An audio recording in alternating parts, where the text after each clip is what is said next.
तो चलो भैया, प्री बोर्ड एग्जाम से डरना कोई जरूरी नहीं है। भले अभी तक आपने कुछ नहीं पढ़ा है, भले अभी तक आपने रिवीजन नहीं किया है, आपका स्कूल में, कॉलेज में, ट्यूशन में 60%, 70%, 80% ही सिलेबस हुआ है, आप कुछ नहीं जान रहे हो। आज आपको ऐसा टिप्स बताने वाले हैं कि बाहुबली के जैसा जाओगे और डायरेक्ट एग्जाम लिख के आओगे, और एग्जाम में किसी का बाप भी आपको फेल नहीं करवा सकता है। अगले साल का एक स्टोरी बताते हैं, कहानी बताते हैं, ये रियल कहानी है। मेरे रूम के बगल में एक लड़का रहता था, वो आराम से पढ़ने के लिए आया था हजारीबाग, आराम से वो पढ़ता था और रूम में रहता था, और आराम से ट्यूशन से आया, कॉलेज से आया, दिन भर मोबाइल देख देख के रहा, इसी तरह से पढ़ा, पार्टी किया, मौज किया, दोस्तों के साथ इधर उधर घुमा, इसी तरह से अपना टाइम पास करता था। और वो किसी तरह से चला गया प्री बोर्ड एग्जाम देने के लिए, उसको कुछ नहीं आता था। अगल बगल के जो लड़का था उसको झांक के चोरी चारी करके उसको लिखा, और जब प्री बोर्ड का रिजल्ट आया तो पूरा कम नंबर था उसका। पूरा क्लासरूम में सबसे कम नंबर उसी का था। टीचर उसको पूरा डांटा कि यार इतना कम नंबर आया, तुम पढ़ते नहीं हो, तुम गार्जियन का, माँ बाप का पैसा बर्बाद करते हो। वो लड़का को गुस्सा आया और लड़का इतना पढ़ने के लिए स्टार्ट किया, इतना पढ़ने के लिए स्टार्ट किया कि फाइनल एग्जाम में 86% लाया और अपना जो कॉलेज है वो कॉलेज का टॉपर बना।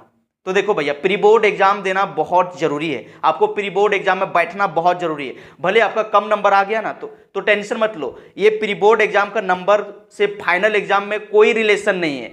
ये समझो कि एक टेस्ट है, तैयारी है। फिल्म जिस तरह से फाइनल फिल्म आता है तो उसका शूटिंग चलता है ना, टेलर, तो समझो वही टेलर है। तो प्री बोर्ड एग्जाम में बैठने से क्या होगा, आपके कॉन्फिडेंस बढ़ेगा। जिस टाइम हम लोग पढ़ाई करते थे तो उस टाइम प्री बोर्ड एग्जाम नहीं चलता था, डायरेक्ट फाइनल एग्जाम चलता था। जब फाइनल एग्जाम देने के लिए जाते थे, कॉपी मिलता था, क्वेश्चन मिलता था, पूरा हाथ पैर थर थर थर थर कांपने लगता था। जो भी पढ़ के गए होते थे सारा कुछ भूल जाते थे, डायरेक्ट क्वेश्चन देखते थे। देखो भैया, प्री बोर्ड एग्जाम जब दोगे तो आपको कॉन्फिडेंस बढ़ेगा कि यार फाइनल एग्जाम में किस प्रकार का क्वेश्चन आएगा। अगर कम नंबर आ गया प्री बोर्ड एग्जाम में तो आपको गुस्सा आएगा, उसी लड़का के जैसा सोचोगे कि माँ बाप का पैसा बर्बाद कर रहे हैं, अगर खराब रिजल्ट आ गया तो क्या मुंह दिखाएंगे। इस तरह से सोच सोच के गुस्सा आएगा और पढ़ने के लिए स्टार्ट कर दोगे।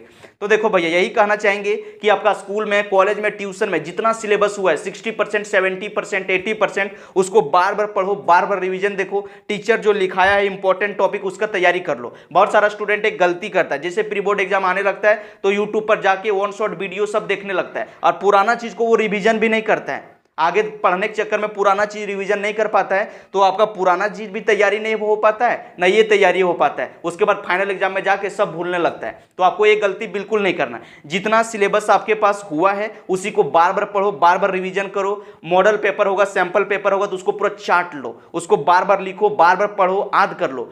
क्वेश्चन बैंक होगा तो क्वेश्चन बैंक को देख लो। देखो भैया, अगर आप जो मैक्सिमम क्वेश्चन आता है 60 से 70% वो डायरेक्ट क्वेश्चन बैंक से आता है। और लास्ट काम करना है कि आप जब परीक्षा देने के लिए जाओगे तो देखना, बहुत सारे कॉपी के ऊपर में लिखा रहता है कि परीक्षार्थी यथासंभव अपने शब्दों में उत्तर दें।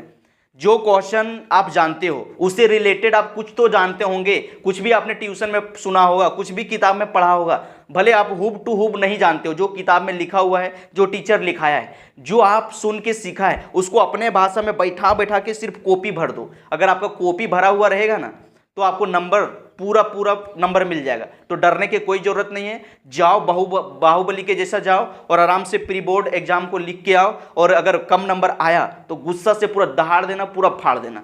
तो आप कमेंट सेक्शन में जरूर बताइएगा कि आपका स्कूल में, कॉलेज में, ट्यूशन में कितना % सिलेबस हुआ है और आप किस क्लास में पढ़ते हो। तो बेस्ट ऑफ लक, तैयारी करते रहो और जीवन में आगे बढ़ते रहो।